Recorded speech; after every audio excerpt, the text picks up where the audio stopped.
video 1, we looked at sagittal plane motion of the pelvis, just doing an anterior-posterior tilt or working with our pelvic clock between 12 and 6. So we're just going to do a follow-up from that, and this time we're going to use a blanket roll. So you're just going to grab a blanket and you can roll it up. If you find that when you pop this in underneath the back of the spine, if it's too much, you just unroll it a little bit and you work with a smaller roll. So I have my roll here.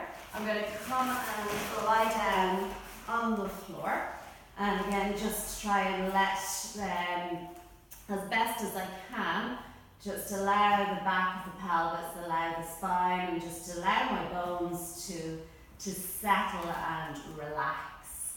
So really I want to just kind of just relax into my structure.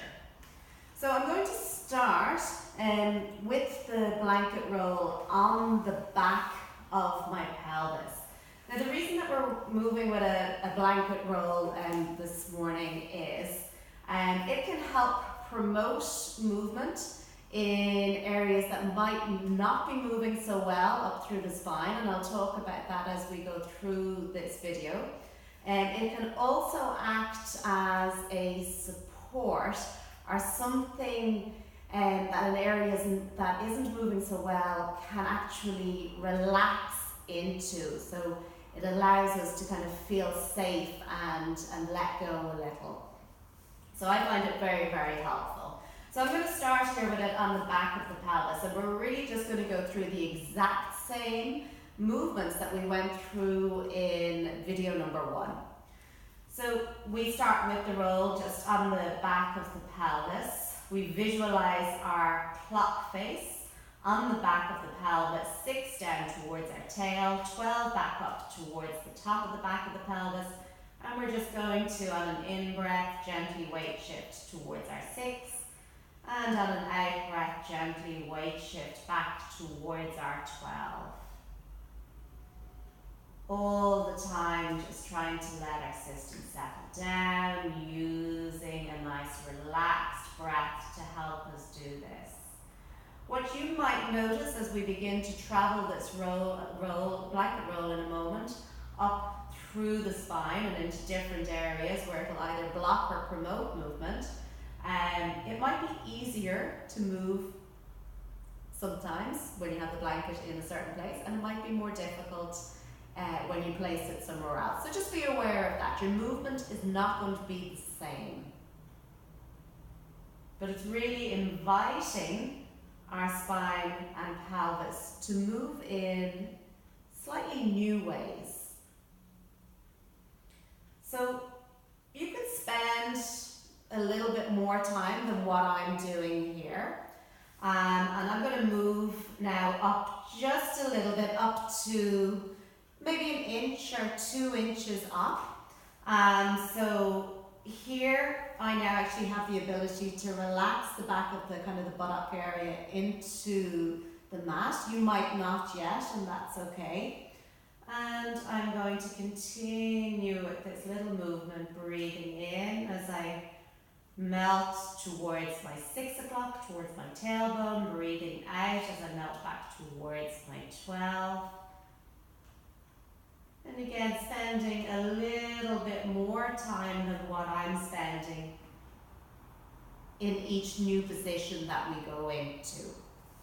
So again, to move, I like to just kind of ground the feet into the floor. Think of just reaching the knees away from me to lift the pelvis up. And I just move that blanket up a little bit. So I'm right here in the, kind of nearly right in the center of the lumbar spine now, a little bit lower. And I'm going to continue here with this exact same movement, just gently rocking the pelvis forward and back, breathing in as we weight towards our tail, towards our 6. Breathing out as we gently melt back and weight towards our 12. So here, because I'm quite extended in my lumbar, in my lower back, this really offers me something on this melting back, this posterior tilt, to just allow that lower back to kind of really melt into it. So sometimes the floor can be a little bit too far away for me.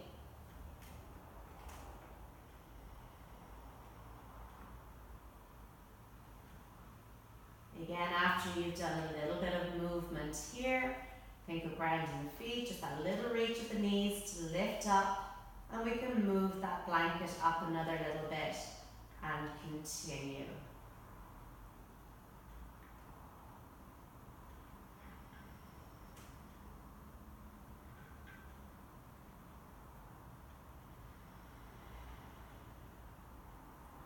I often like to close my eyes and tune into a softening of the third eye. It's a little space in between the two eyebrows, and for me this really helps me to begin to switch off from external distraction and really just allows me to move a little bit deeper within myself.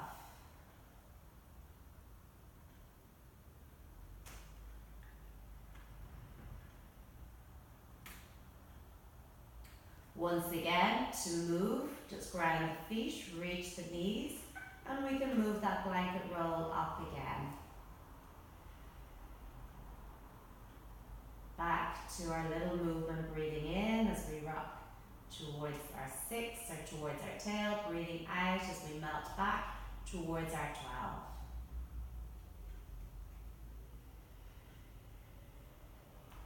Paying attention to any little differences you might be feeling.